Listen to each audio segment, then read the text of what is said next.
If you love what you hear, check out our authors Andreya, Stuart and N.A. Fulton on Amazon.com, and be sure to subscribe to our dark romance novels and stories podcast on Spotify, iTunes, Google Play, or your favorite podcast provider. Learn more about us at AudioIron.com.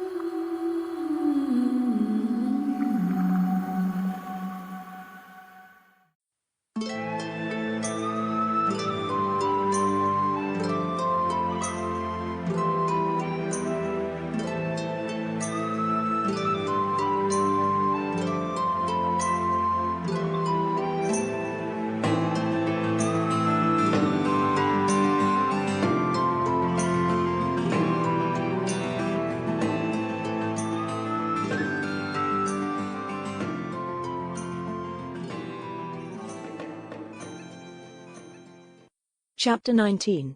It took all Corwyn's will not to betray her intentions to Black in the days before his departure. She spent many hours talking and cooking with the women in the village, took her meals with him, and shared his bed. She carefully avoided any mention of his trip to Virginia and its purpose, appeared reconciled to remaining on the island until he returned. But all the while she schemed and plotted, wondering who she could approach who would help her escape confinement and make her way home. 2 days before the tide that would presumably take Devon away from her, she lingered in the shadow of the ship with the other women who were helping to pack the food and livestock their men would consume on the journey. She watched Adam hefting barrel after barrel onto his shoulder and carrying it onto the boat as if it weighed nothing. Saw Aubrey, the ship's quartermaster, logging every delivery and directing where it should be stowed.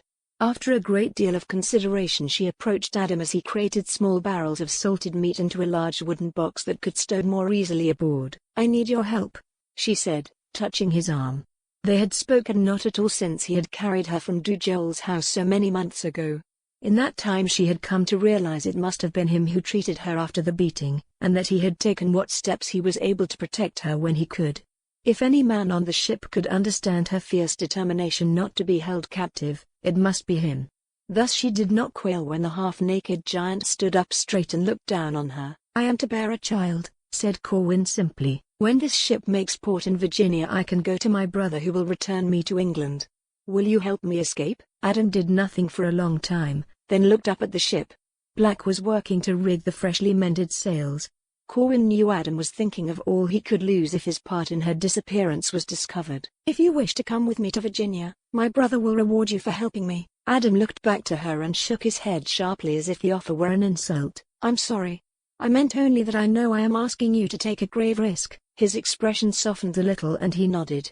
He pointed at her, then the ship, then the sea, making it clear that he would help her escape. Adam's acceptance of her proposal filled her with the most intense feeling of loss and grief she had ever experienced, and simultaneously a feeling of hope that she might truly be able to bear her child in safety and love. "I don't know how I can ever thank you." Adam shook his head and returned to his work loading barrels of meat into a wooden box. Corwyn moved away then, rejoining the women who were working to salt fish and sugar fruit to join all the other supplies in the hold. On the evening before Black was due to depart, he made love to her gently. He caressed the length of her body and explored the waves of hair that cascaded everywhere. Wordlessly, with a feeling of deep regret and sorrow that pierced her bones, Corwyn allowed herself to respond to his touch, to revel in the heat of his sun-kissed skin. The next morning he was up before dawn. Shaking her awake when he was fully dressed, he bent to kiss her farewell. "Goodbye," said Corwyn. Eyes shut, she remained curled up in the remains of the warmth he had left behind. "Goodbye sounds far too serious. This is a swift trip. I'll return in a month with gifts and supplies." "I will miss you very much," she said honestly, feeling tears well. It was hard to keep the grief from her voice. "Really? A few days past you were begging me to let you go home. But now you will miss me?" "Many things can be true at once. I can miss those I love who I left behind, and I can miss those who leave me behind that I—" And here Corwyn stopped, because she had been about to say she could miss those who left her behind who she happened to love. "That you love." Black finished the thought for her and the word hung in the air for a long moment. "Can it be your heart has softened a little toward me after so long? That my endless sins might yet be forgiven? I can hardly imagine such a thing." Corwyn's response came unbidden, the words saying themselves before she could stop them. "My lord, you are very cruel. You mock me for using a word which has no meaning for you but which is my foundation. My brother's love for me, my cousin's love for me, the love of the dead who poured their souls into my bones before you ever knew me. All that is good and kind and worthy in me is born from this thing you believe is a fiction. You think love is a feeling that ebbs, but I know that only love endures. It is everything else on this earth that passes away. One day I fear you will be forced to answer. Are you the beloved son your parents bore?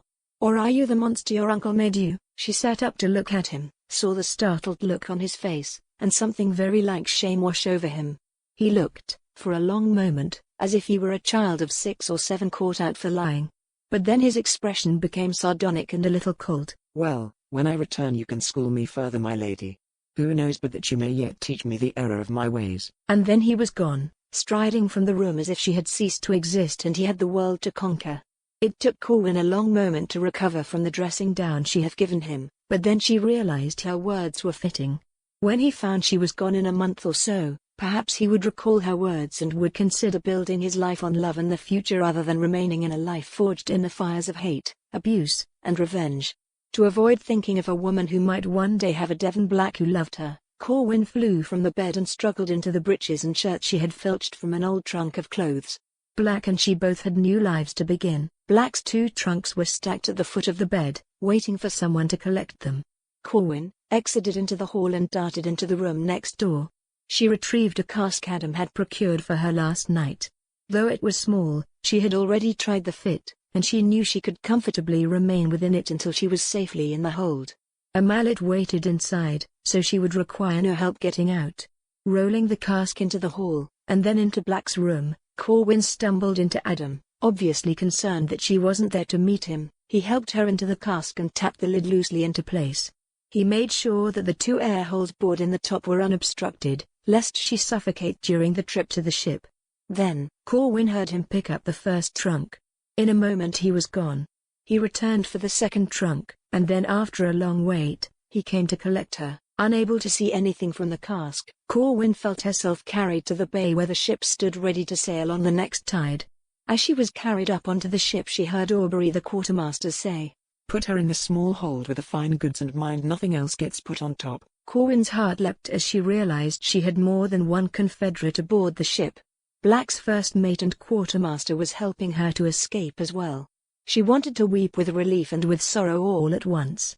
This meant she would soon be on her way home and that she would never see Devon Black again. Once she knew she was safely stowed in the hold, Corwyn used her mallet to free the cap on her cask. She resealed it, then darted deeper into the darkness. She found a corner of the hold that had a bed, a small glass-covered port, some clean clothes, a pile of books, and some dried provisions. She could live several days without additional food or water. The mate and Adam had apparently thought of everything. At last, she thought sadly, "I am free."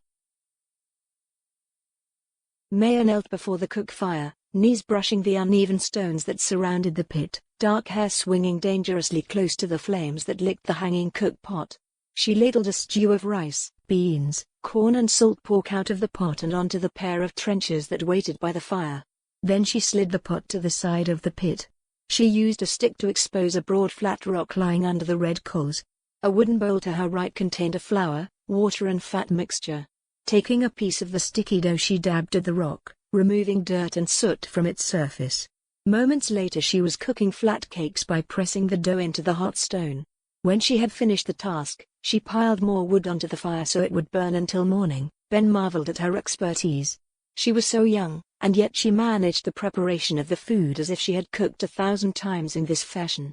He could never have been so proficient with the limited tools at their disposal. She brought his food to where he sat, back against the door of his quarters.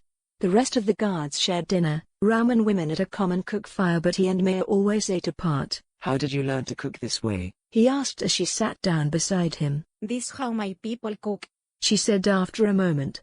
She used one of the cakes to collect a mouthful of food from the plate. She dropped the morsel into her mouth. Then she waited for Ben to take a bite. "How you cook? This the only way you know." Ben was at a loss to explain the concept of a kitchen or a stove to her, much less acres of white linen or china plates.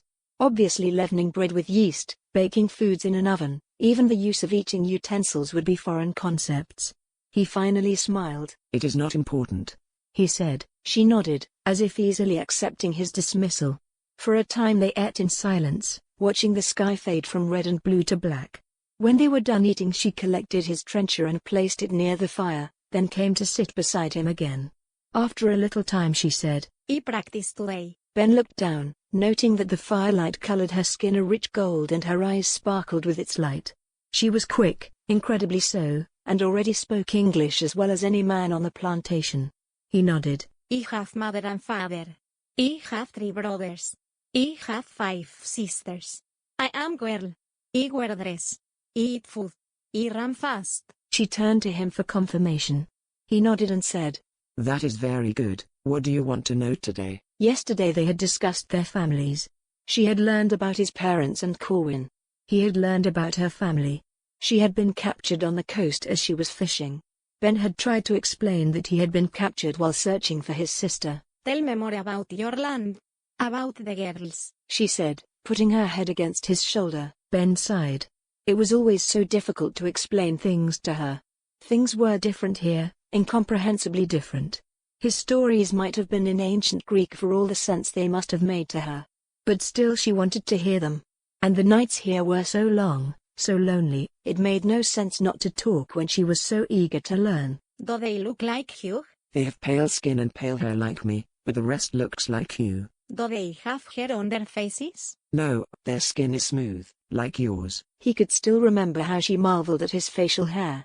Her people had none, and when he had used his knife to cut his beard and trim his hair, she had marveled that his skin was like hers beneath it all. "And this?" she asked, tugging at the dirty cotton dress she wore. It came only to her knees and it was just possible to detect symbols drawn upon it. They wear clothes a little like you. Their dresses go to their feet and are big around the bottom. She looked utterly bemused. He leaned forward to draw a picture in the dirt with his finger. She cocked her head to one side as she examined the crude image. "How they walk?" she asked. Slowly. He replied with a smile. They do not run as you do. "Are they pretty?" Some of them. Ben felt his pulse leap. They had lived together for several weeks, and he had never touched her. He could remember the overseer, could picture what she had endured before she was given to him.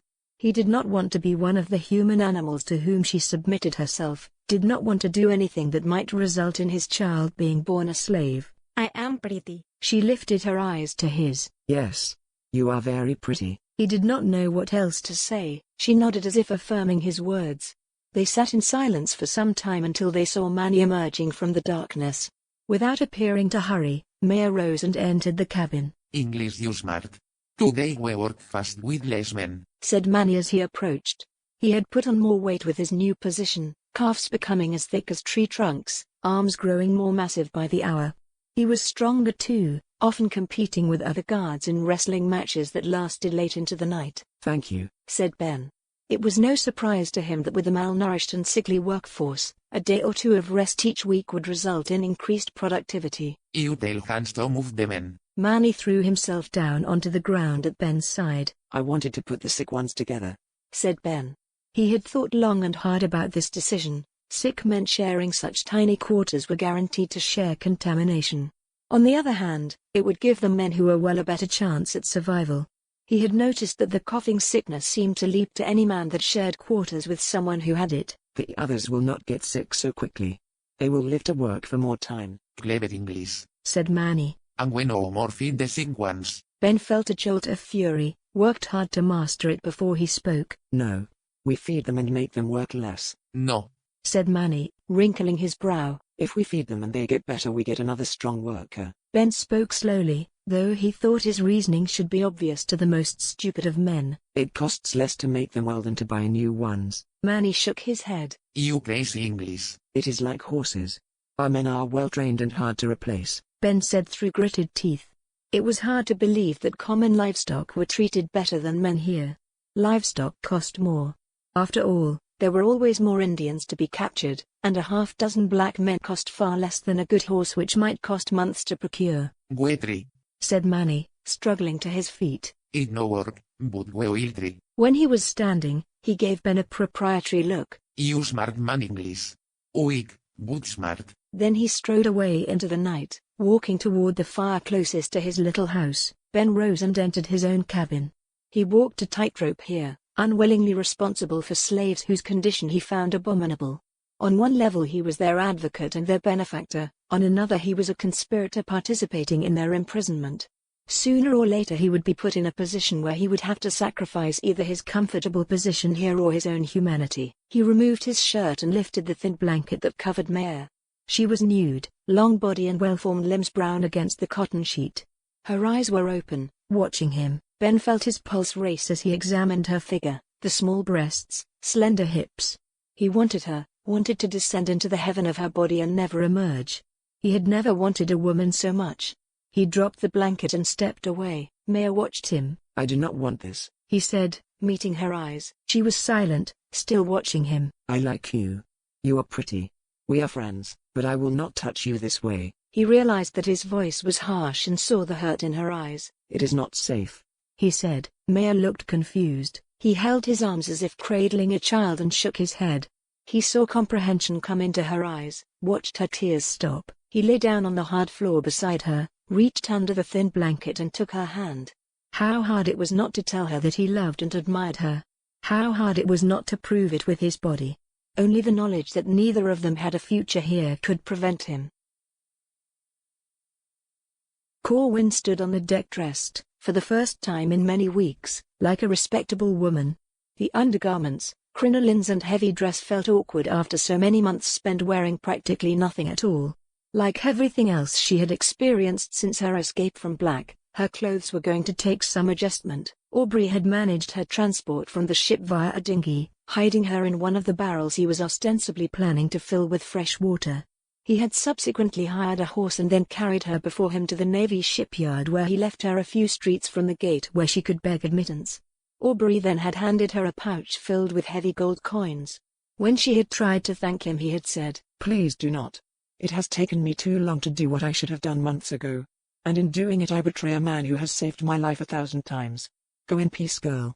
I know we will all think of you often. A quarter of an hour later she had been led into a large office where she faced a hawk-nosed sour-faced man who eyed her simple shift, bare feet, and loose hair as if they branded her the most wicked slut he had ever laid eyes on. You asked to see me. Corwyn noted Admiral Brooke did not offer her a chair. I didn't know where else to go. I'm Corwyn Tyler Chase, and you are my brother's commanding officer. Corwyn kept her back straight and looked him in the eye. I was. But your brother is no longer in Her Majesty's Navy. He left in search of you several months ago in response to a note delivered here. He went searching for me? When? Corwyn could not believe her ears. Almost 6 months ago. The Admiral folded his hands. If I may inquire, where have you been for so long? Corwyn had anticipated this question, and now concentrated on delivering the succinct story she had come up with. The Albatross was pursued by pirates and sank with all hands. I alone was saved, pulled from the water by the loathsome men who had caused the loss of the crew. She paused, leaving him to imagine her fate aboard the pirate vessel. I was sold to a slave trader in Port Royal, who sold me to a pirate from Barbados. And the names of these pirates you spent so many months with? Admiral Brooke dipped his quill in ink. The captain who took the Albatross was James Fitch. The second, who purchased me, was Edward Jacobs. Those names are unfamiliar. Can you describe these men for me? Yes. Corwyn described 2 of the men who had visited her when she had been held captive by Dujoles. Maybe their names and description would not result in a hanging, but it was a chance at revenge she would not pass by. Well, it is good that you have reported this to me. The information is duly noted. Since your brother surrendered his commission, without notice I might add, I am not in a position to do much more than advise you. If you please, sir. The man interrupted her rudely. I imagine you'll want some guidance in booking your passage home. Please see my assistant. He'll help you book passage on the next ship. I am assuming you have the funds required to cover your travel and some decent clothing. Corwyn thought of her pouch of coins. They had looked to be all gold. Out of respect for the man I thought your brother was, and as a courtesy to your position, I will see you on a safe ship. But I must tell you, young lady, I hold you responsible for all the misfortunes you have endured and for the end of a good man's service to his country. You should never have boarded a ship in London. This is no land for decent women and your brother had important work to do here. And without waiting for her reply he had rung a little bell. A man had appeared to usher her out of the office. Within an hour he was standing outside shops as she purchased clothes and other necessaries to travel with. And by the end of the day she had booked passage on the Elizabeth Jane leaving for Southampton on the morning tide. So it was that she stood on the cold deck looking into the sun as it rose over the deep blue sea. The sky was every color of gold and pink, and around her the merchant ship stirred with the voices and movements of 100 hands. She was going home. Back to England, to her cousin, to her house. It felt very much like she was leaving parts of her soul behind her. Where was Ben? Had he really sailed after her to Port Royal? Her heart quailed at the thought of him there. And Black. She could imagine him aboard his ship, confident he would find her when he returned home. He would be first astonished and then furious that he had been betrayed. But she knew she had a responsibility to put herself and Black's child first. She was carrying a bastard, child of a pirate and a murderer, and only at Chase could she be delivered safely and protect the child of love in her womb. She could only imagine what the woman on the ship would think of her, traveling entirely alone. She knew they would wonder at her brown skin and sun-bleached hair. But she would keep to herself, eat meals alone, and live for London, where she could turn to Christina for help getting back to Chase Manor.